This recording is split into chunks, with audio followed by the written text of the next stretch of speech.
Well, good evening. Haven't done a video in a while, or been a little bit all over the shop with my videos because I've been working on a bunch of different gear right now.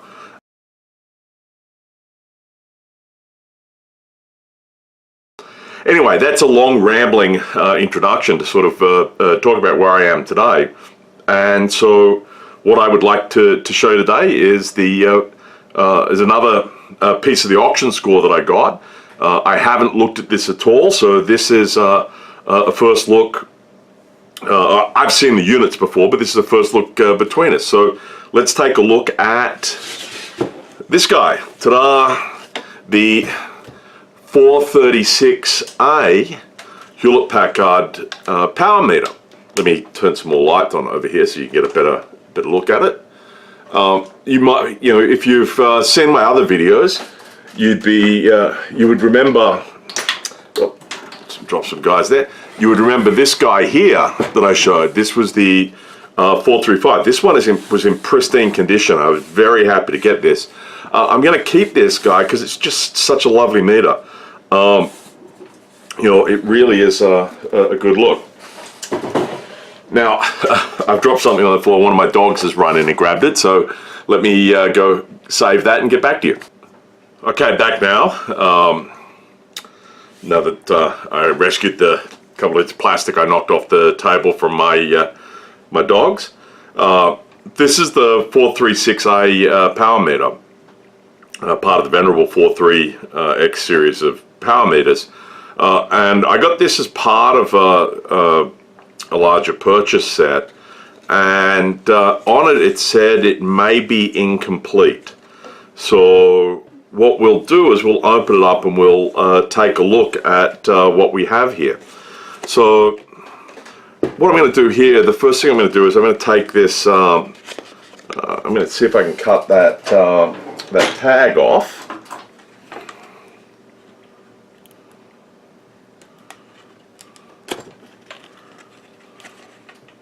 There we go. And so it gives the serial number.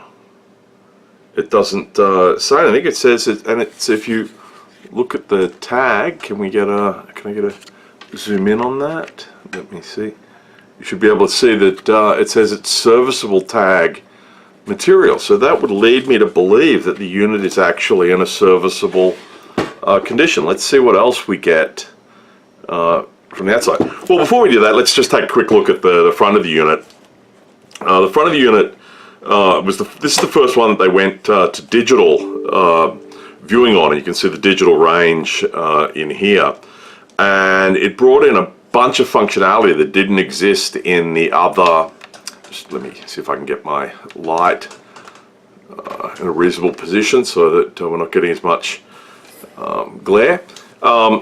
It brought in a bunch of functionality which didn't exist in the 435.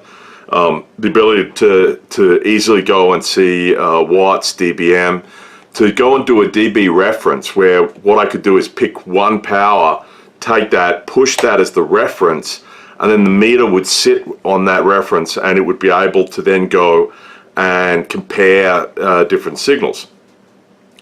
The interesting piece on the meter is actually this guy here. And this little meter part comes about because when people were first started trialing this, I assume because there isn't one that is digital only, that when they first started trialing with customers, they didn't have this meter here. And the beta customers were complaining that it was difficult to test or use to peak a meter. Or to peak a device. So if you look at what would be happening over on this guy here, as I was adjusting something, I could watch this go and bounce up and turn back and forwards and get it to easily go up and find the peak part.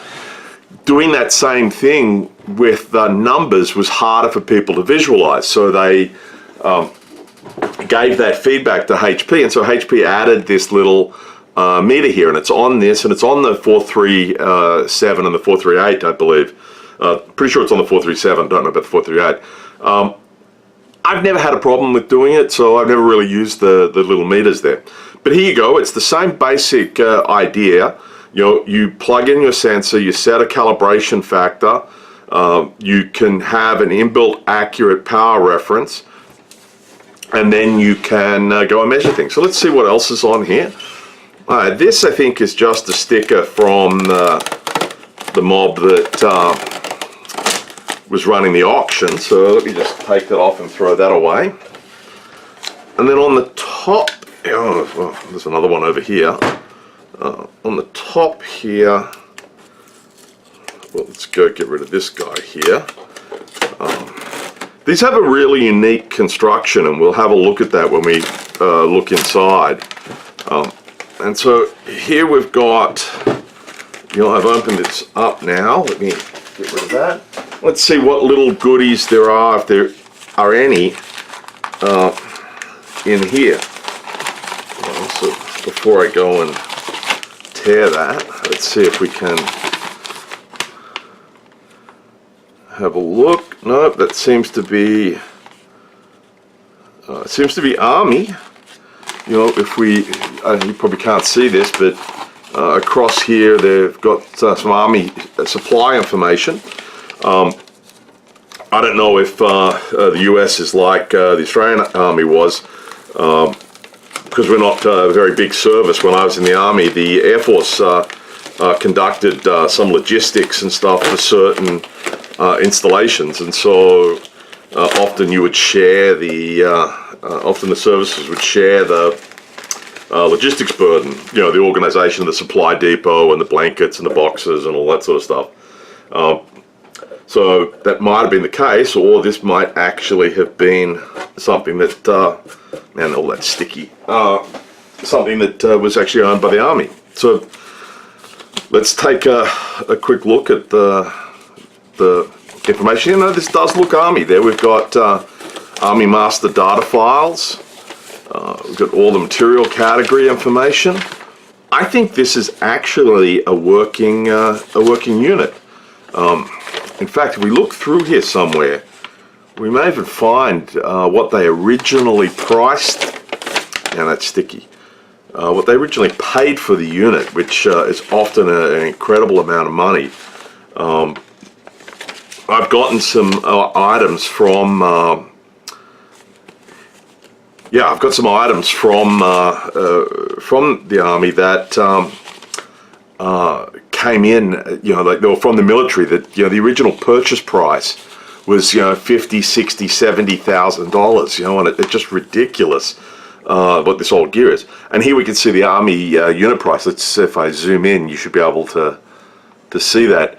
You can see that the Army back when they bought this was paying a $4,000 US price for this meter, which actually isn't too bad, I guess. I don't know what year it was, but the current meters are still very expensive. Well, so here we go. This is the meter here. Let's grab a screwdriver and let's go through and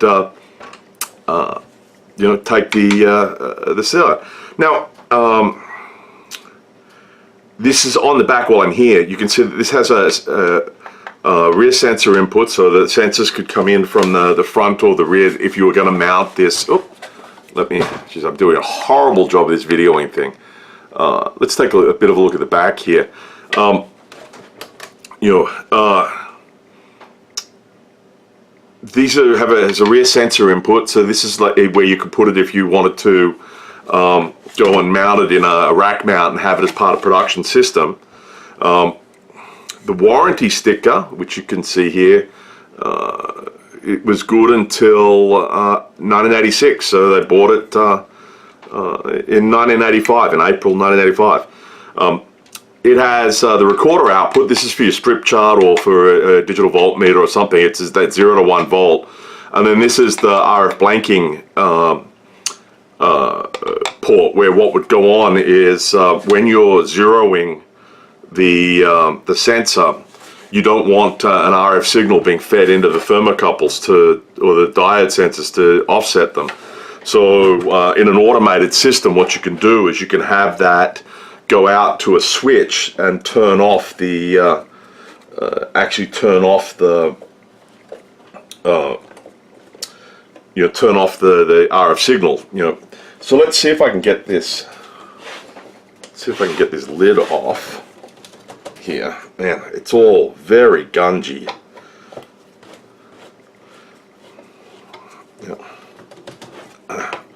There we go. We'll definitely have to get into that with some IPA to take it out. Now, what if you notice, if you look at it, this it has a set of cards in it, and it has, that there's a series of cards that go along here, and then there is one more assembly which goes in, and this is what this cover here is for. There's one more assembly, and this is the where the GPIB controller can go in and do that. So these are the various different cards that would run it. At the back here, what you can see is this is the 50 megahertz 1 milliwatt output, and that runs to this guy here at the front. And so if we just pop out these cards just carefully, they should make sure they should just pop out. They probably haven't been taken out since the machine was bought. You can see this classic look of the cards, and let's see if we can get up there and give you a look. You can see the routing, the hand, still, well, not hand drawn. This is, I think, oh no, could be hand drawn or hand typed, but you're starting to see, the lot of use of integrated circuits rather than discrete componentry on these boards. This is the I think that's the main control board, but let's just keep going. This would be the display board here. Let me carefully take this guy out. I don't want to bend those pins. So we're just going to pop that very, very carefully. There we go. I've had bad luck of these things getting caught right at the end and then just go and then popping out. So again, you can see this is the a bunch of integrated circuitry. We have a crystal in there. We have all of these individual boards that many discrete components that we're doing the analysis or the looking in at the signals. So that's all of the boards out of there, all the different various assemblies. I'm not going to take the power supply board out. Actually, I probably can. Let's just get in there and see if that pops out. There we go. So that's the little power supply assembly that we've got in there. And now if we have a look in, you can see some big electrolytic for the power supply. It's a standard sort of motherboard arrangement in the bottom there. If you look, can we get a shot in? You sort of see in there, you can see the resistor network down the bottom there. Can we let me see if I can zoom in and get you a view of that.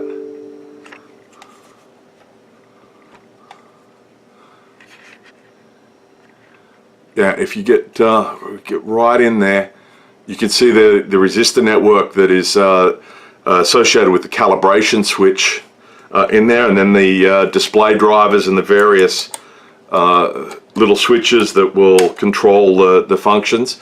And then over on the right here, you can see the back of that little display unit. So let's zoom back out again.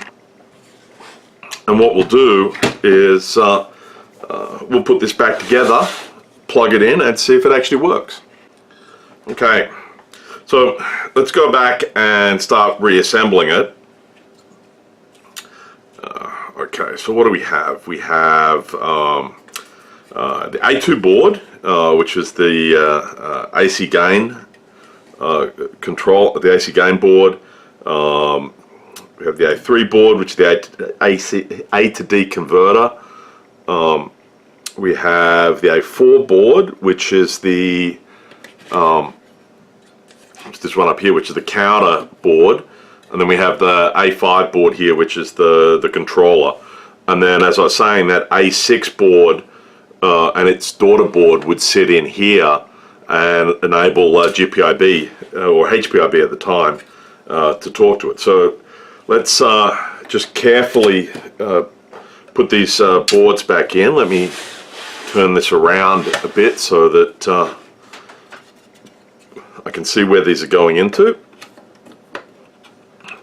This actually looks in reasonable nick, you know, for a unit of its age, and it hasn't been kept in a, you know, in a lab sort of environment at all. These little handles here is clearly, you know, somebody was thinking when they put this thing together in terms of how to get it apart. But as I was saying, this hasn't been kept in a lab anywhere, and you know, you can see a little bit of craft around on the boards. Let me take this guy and just carefully plug this back in. There we go. And now we'll put him back in.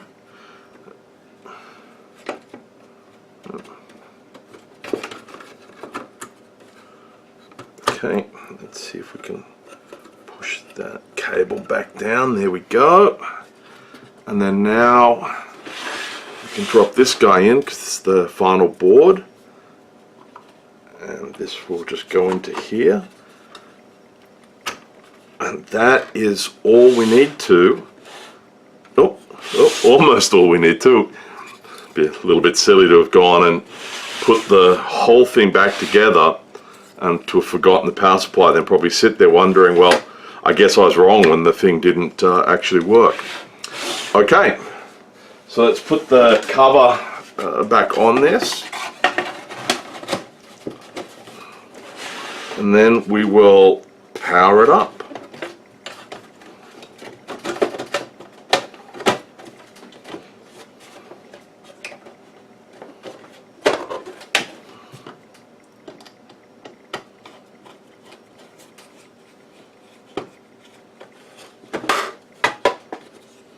Okay.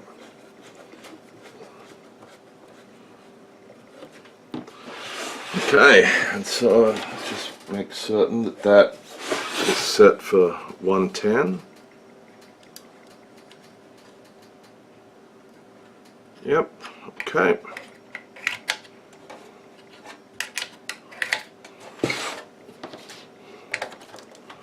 Okay, so let's now go in and just let me move that out of the way a bit, and let's just turn this on and we'll just see if it actually boots up. And there we go. It's a nice working little unit. Well, it's a nice running unit. Let's go and grab my cables and we'll see what it reads on the sensor. Okay, I'm trying a new sort of position for my camera. Rather than put it on its tripod and shoot sort of horizontally in, I thought I would just bring my stand out. So here I have my little 8482A power sensor connected. I've already taken the opportunity to check the output here to see whether it has any DC value on it, what the output power is. So it's all good. So let's actually just turn the power on. Let me now just screw this. Oh, well, hang on, let me have a look at what calibration factor is. 99. So let's turn 99 in there. And now, once I get this screwed on, there we go. Let's zero the sensor. So it comes in nicely zeroed, so let's now turn the power ref on. And let me grab my... then you'll notice that unlike the 437, which has a digital calibration adjust, this still has that manual trim pot. And so we can bring this down to 1 milliwatt. Now, I don't think this power output is terribly accurate. When I was looking at under the scope to check the value, I think it actually was quite a bit off in terms of peak to peak. But for the purposes of this effort here, we're just going to assume it is. So there you go. It's now 1 milliwatt. And so if I go and put it to dBm, you'll see it 0 dBm, and you can see the little light comes on there. So let's turn that off. And now I'm just going to go and connect it up to my signal generator.